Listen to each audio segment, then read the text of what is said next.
Hello friends, it's me Mayank. This is a new course that I am launching on high frequency math questions that we find in all prestigious exams like CAT, SSC, banking and other government exams. Okay, एक छोटी सी मेरी introduction. I have got IIMS call and I have qualified IBPS and other exams many a times. Rest आप यहाँ से पढ़ लेना. Okay, coming to the topic. The first question that I am going to discuss is of topic arithmetic.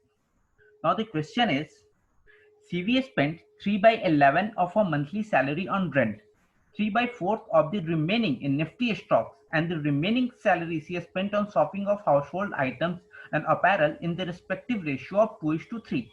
What is her annual salary if she spent rupees 24,000 on shopping of household items? तो इस question को मैं तीन method से आपको समझाऊंगा. The first method is supersonic method. इस method से आप इस क्वेश्चन को मैक्सिमम 10 सेकेंड्स में एग्जाम में सॉल्व कर लोगे. अब हम क्वेश्चन का पहला लाइन पढ़ते हैं. कह रहा है CV spent 3 by 11 of a monthly salary. CV spent 3 by 11 of a monthly salary on rent. इसका मतलब क्या है? हम सैलरी के बारे में क्या कमेंट कर सकते हैं? हम ये कह सकते हैं कि जो सैलरी है ना, ये 11 के मल्टीपल में होगा. मतलब या तो 11 lakhs होगा, या 22 lakhs होगा, या 33 lakhs होगा. लेकिन क्या यहाँ ये 45 lakhs हो सकता है? नहीं. क्यों? क्योंकि क्वेश्चन का कंस्ट्रक्शन इस वे में है कि इसे 11 का मल्टीपल होना ही पड़ेगा. अब हम क्या करते हैं, ऑप्शंस पे जाते हैं और ऑप्शंस चेक करते हैं कि कितने ऑप्शंस हैं हमारे जो 11 के मल्टीपल में है. तो सबसे पहले जब हम ऑप्शंस चेक करेंगे ये चारों, तो हम क्या कमेंट कर सकते हैं? एक तो हम ऑप्शन देख से ये कह सकते हैं कि this girl CV must be a very intelligent and hard working girl and she has a very lucrative package. तो इसे रोल मॉडल मानते हुए हमें भी इतनी ही मेहनत करनी है ताकि हमारी सैलरी भी ऐसे ही 43 लाख, 40 लाख, 45 लाख, 39 लाख ऐसे हो सके. चलो, तो जब हम ये फर्स्ट ऑप्शन देखते हैं तो क्या ये 11 से डिविजिबल है? 11 3 या 33, 106, 79 या नहीं? तो ये हमारा फर्स्ट ऑप्शन जो है वो 11 से डिविजिबल नहीं है. 40 क्या 11 से डिविजिबल है? नहीं. 45 क्या ये 11 से डिविजिबल है? नहीं. ये फोर्थ ऑप्शन हम इसे चेक करते हैं. 11 3 जा 33, 11 6 जा 30, 11 6 जा 66. ओके, तो ये ऑप्शन जो है वो 11 के से डिविजिबल है. तो हमारा आंसर ये हो जाएगा. और एग्जाम में हमें इसी मेथड से इस क्वेश्चन को सॉल्व करना है. Okay, the second method through which I am going to solve this question is feasible method. और हमें ये मेथड पता होनी चाहिए. अगर बाय चांस हम ऑप्शंस के थ्रू ये क्वेश्चंस नहीं सॉल्व कर पाएंगे तो हम इसी मेथड से, इस फीजिएबल मेथड से हम इस क्वेश्चन को सॉल्व करेंगे. इसमें हमें सबसे पहले नंबर्स देखते हैं. यहाँ नंबर्स क्या दिया हुआ है? 3 by 11. यहाँ क्या है? 3 by 4. और यहाँ क्या है? 2 by 3. इसे हम पहले अलग से लिख लेते हैं. 3 by 11, 3 by 4. और इस 2 by 3 को हम ऐसे लिख लेते हैं 2 by 5. जैसे अगर A रेशियो B हमारे पास 2:3 है तो हम A upon A plus B क्या लिख सकते हैं? 2 अपॉन 2 प्लस 3 मतलब 2 अपॉन 5. इसीलिए मैं इस रेशियो को 2:3 को 2/5 लिख दिया. अब हम क्या करते हैं, नॉर्मली इसमें क्या करते हैं ना हम लोग कि इस डिनोमिनेटर का हमें एलसीएम लेना होता है. 11 4 5. तो ये 11 4 5 ये तीनों आपस में को प्राइम नंबर्स हैं. अब ये को प्राइम नंबर्स क्या होते हैं? वो नंबर्स जिसके कॉमन फैक्टर सिर्फ 1 होते हैं, वैसे नंबर्स को हम को प्राइम नंबर्स कहते हैं. जैसे 11 के फैक्टर्स क्या होंगे? 1 और 11. 4 के फैक्टर्स क्या होंगे? 1 2 4. 5 के फैक्टर्स क्या होंगे? 1 और 5. तो इस तीनों नंबर में जो कॉमन फैक्टर्स है वो क्या है? सिर्फ 1 है. तो ऐसे नंबर को हम को प्राइम नंबर्स कहते हैं. और ऐसे नंबर्स का हम जब भी एलसीएम लेते हैं तो ये सिंपली मल्टीप्लाई कर देते हैं उसको. 11 इंटू 4 इंटू 5. ये क्या हो जाएगा? 11 4 जा 44, 5 220.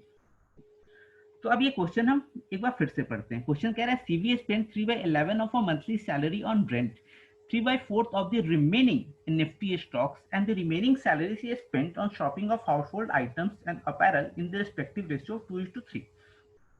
तो एलसीएम 220 आया. तो हम मान लेते हैं कि लेट सैलरी कितनी हो जाएगी हमारी? 220x. तो रेंट पे इसने कितना स्पेंड किया है, 3/11 ऑफ 220x, ये कितना हो जाएगा 20, ये हो जाएगा 60x। तो रिमेनिंग कितना हो जाएगा, क्योंकि हर जगह क्वेश्चन में ना ये रिमेनिंग बात कर रहा है, 3/4 ऑफ द रिमेनिंग, तो यहाँ रिमेनिंग कितना हो जाएगा 220 माइनस 60, 220 माइनस 60, ये कितना हो जाएगा हमारा 160x। अब इसने स्टॉक पे कितना स्पेंड किया है, 3/4 of the remaining means 3/4 of 160x, ये कितना हो जाएगा 40 120x।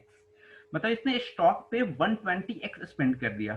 तो अब हमारा रिमेनिंग अमाउंट कितना आया 160 माइनस 120x, ये कितने हो जाएंगे, ये हो जाएगा हमारा 40x। अब हाउस होल्ड आइटम्स का रेशियो कितना है, ये 2/5 ऑफ रिमेनिंग, 2/5 ऑफ, यहाँ कह रहे हैं ना कि रिमेनिंग सैलरी से spend on shopping of house hold items, तो 2/5 ऑफ 40x, ये कितना हो जाएगा 8, ये हो जाएगा 16x। अब क्वेश्चन कह रहा है what is your annual salary if she spend ₹24,000 on shopping of house hold items. मतलब ये जो 16x आया, ये 16x आया, ये किसके बराबर हो गया 24,000 के।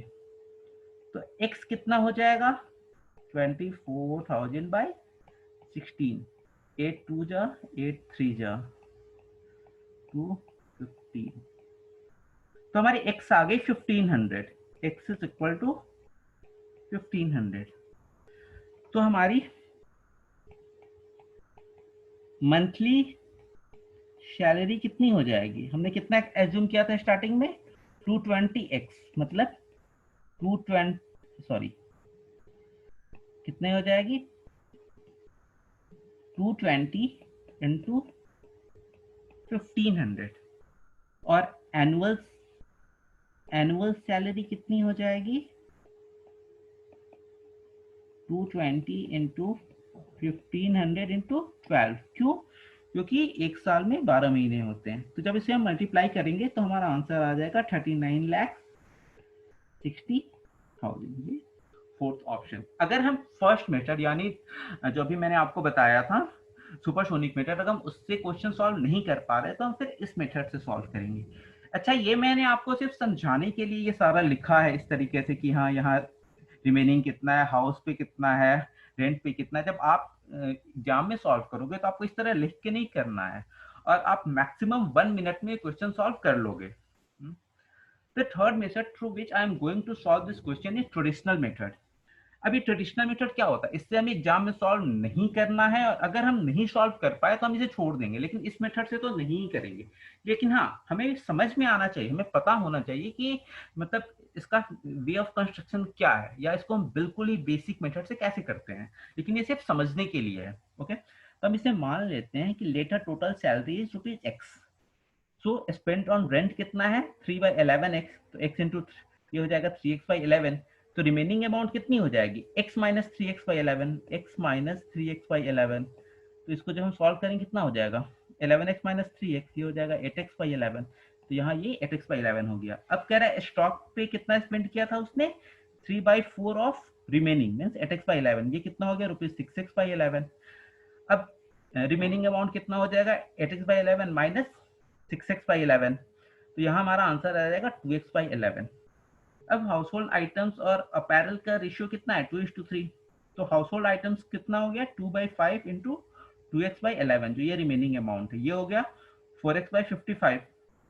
तो और ये 4x/55 जो है वो 24,000 के बराबर दिया हुआ है क्वेश्चन में। तो x कितना हो गया हमारा 33,000, और एनुअल सैलरी कितना हो गया 33,000 into 12, that is 39,60,000। Okay, thank you. कल मैं एक और नए क्वेश्चन के साथ मिलते हैं, तब तक टाटा बाय बाय।